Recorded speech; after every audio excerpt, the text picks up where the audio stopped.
दोस्तों, मंदिर में जल रखना बहुत आवश्यक है। जल एक ऐसी चीज होती है जिसमें सभी तरह की जो एनर्जी होती है ऑब्जर्व हो जाती है।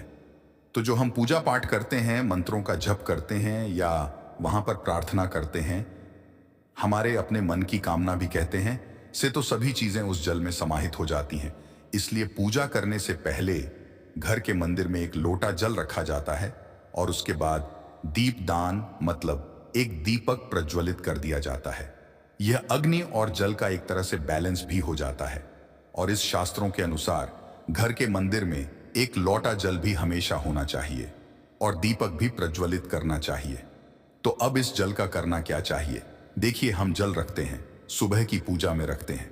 मतलब सुबह जो हम पूजा करते हैं, प्रातःकालीन पूजा, उस समय जल रखा जाता है और वह जल हम अगले दिन उठाते हैं। मतलब जब आप अगले दिन पूजा करने जाते हैं, स्नान इत्यादि करने के बाद, तो आप उस जल को उठाते हैं। सबसे पहले तो जल का उपाय सुन लीजिए। आप अपने घर के सारे कमरों में, मतलब पूरे घर में, उस जल का छिड़काव करते हैं। इससे आपके घर का शुद्धिकरण हो जाए है, क्योंकि वह बहुत ही पॉजिटिव एनर्जी से भरा हुआ जल होता है। उस जल का छिड़काव करने से किसी भी तरह की नकारात्मक ऊर्जा का प्रवेश आपके घर में नहीं होता।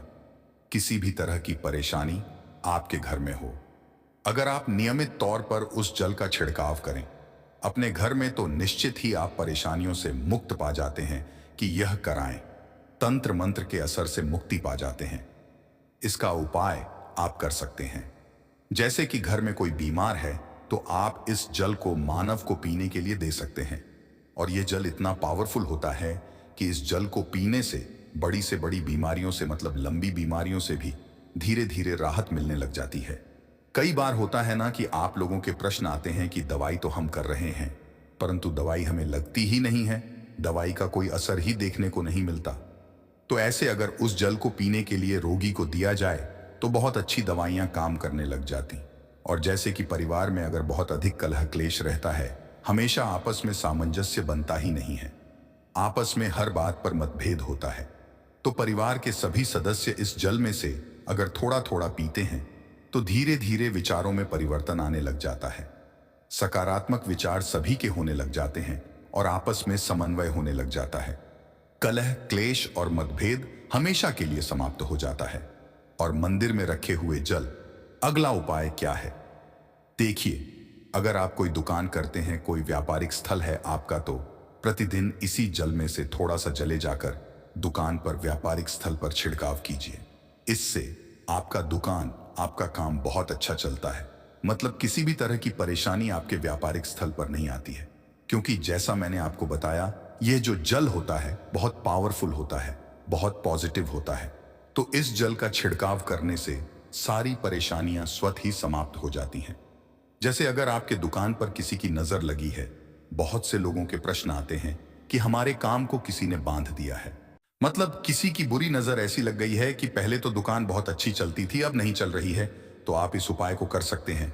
निश्चित ही बहुत जल्द ही आपको परेशानियों से मुक्ति मिल जाती है और दिन दूनी रात चौगुनी आपके व्यापार में तरक्की होती है।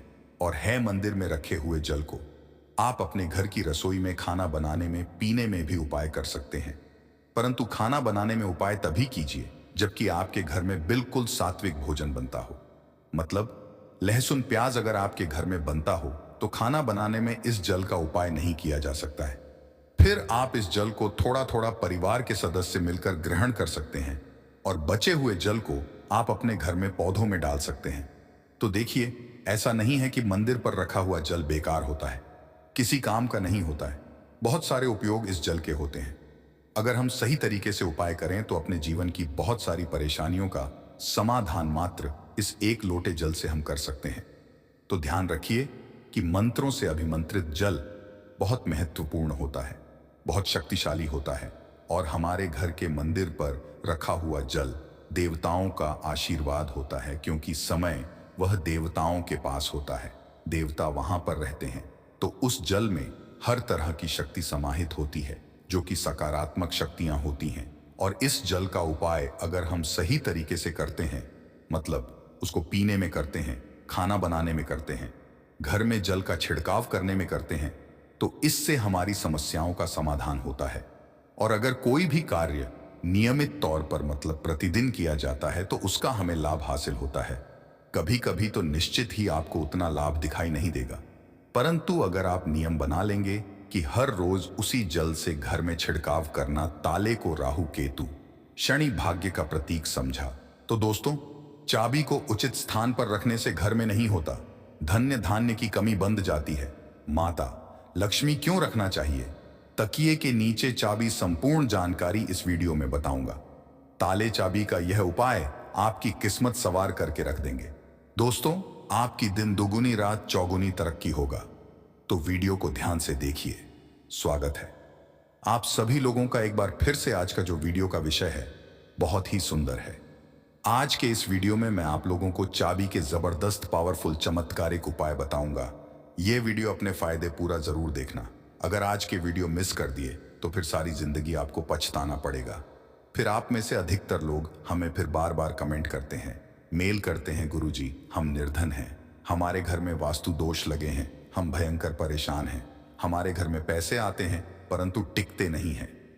तो यह अब जो कारण बता दीजिए, इसीलिए मैं बोल रहा हूं कि इस वीडियो को फायदे के लिए शुरू से लेकर कि आखिरी तक जरूर देखना। आज मैं आप लोगों को ताले चाबी की संपूर्ण जानकारी बताऊंगा। चाबी में है मानव की किस्मत की राज, कैसे राज छुपा है। यह सारी जानकारी इस वीडियो में आप सभी दर्शकों को देखने को मिलेंगे। सर्वप्रथम मैं आप लोगों को चाबी की कुछ जानकारी बता दूं। चाबी हमारे घर के कौन से स्थान पर रखना चाहिए, चाबी कैसे रखना चाहिए, चाबी रखने का स्थान कहां है, यह आप जान लीजिए। सबसे पहले जानते हैं चाबी के बारे में। तो आपने देखा होगा हर ताले तो तोड़ होती है, चाबी, जी हां, हर ताले की जो तोड़ होती है वह चाबी होती है। और आपने देखा होगा हम जब लक्ष्मी पूजा करते हैं, दीपावली के दिन घर में चाबी लाए जाते हैं, ऐसी चाबी नहीं लाते।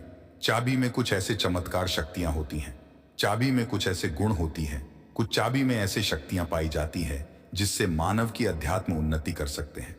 आप सभी दर्शकों को बताना चाहूंगा, जब नए नवेली दुल्हन की प्राचीन समय में शादी हुआ करती थी और आज भी ग्रामीण इलाकों में नई दुल्हन की शादी होती है तो उन्हें चाबी का गुच्छा दिया जाता है। चाबी का गुच्छा क्यों दिया जाता है वह भी जान लीजिए।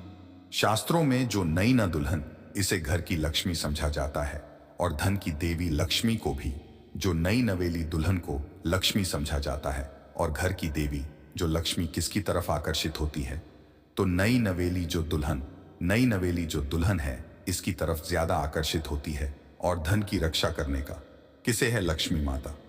और घर की लक्ष्मी कौन है, तो नई नवेली दुल्हन को इसलिए जो है चाबी के गुच्छे दिए जाते हैं। चाबी को कभी भी गलत दिशा में नहीं रखना चाहिए।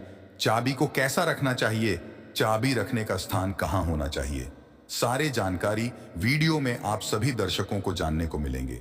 वीडियो में आगे बढ़ने से पहले सभी दर्शकों से गुजारिश करना चाहूंगा, अभी तक कमेंट बॉक्स में जय माता लक्ष्मी नहीं लिखी है तो लिख दीजिए, वीडियो को लाइक कर लीजिए और चैनल द प्राचीन धर्म को सब्सक्राइब कर हमारे सपोर्ट जरूर करना। मैं हर दिन हर वीडियो हूं, प्राचीन चैनल एक नियम में स्वयं जुड़े हूं, सभी सदस्य जुड़े।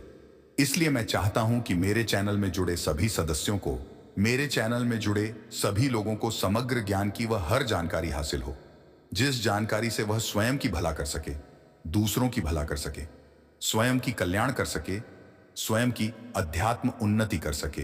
कोई भी परेशानी आप मुझे मेल करें, ना आप मुझे कमेंट करके पूछें, मैं बिल्कुल आपकी करूंगा। और एक खास बात बताना, समग्र ज्ञान चैनल के कमाए गए अधिकतर जो पैसे हैं गरीब एवं असहाय लोगों की सेवा में समर्पित होते हैं। अब आइए जानते हैं ताला चाबी के कुछ पैरों को। अधिकतर लोग जो हैं क्या करते हैं, ताला चाबी को कहीं भी फेंक करके रख देते हैं। ऐसा नहीं करना चाहिए। ताले किसे कहा जाता है, तो जो ताला है ये राहु माने जाते हैं। आपने देखा होगा बंद किस्मत, जो हमारी किस्मत में ताले लगे हैं। बहुत से लोग बोलते हैं ताले मतलब राहु, जो ताले हैं राहु का प्रतीक समझा जाता है। और जो ताले की रक्षा कौन करता है, बाबा कौन है, कुंजी, हम बुद्ध बोल सकते हैं। ज्योतिष के अनुसार जो बुद्ध है यह कुंडली के तीसरे और छठे भाव का कारक समझा जाता है। तीसरे भाव जो पराक्रम का होता है और छठवां भाव शत्रु का होता है। इसलिए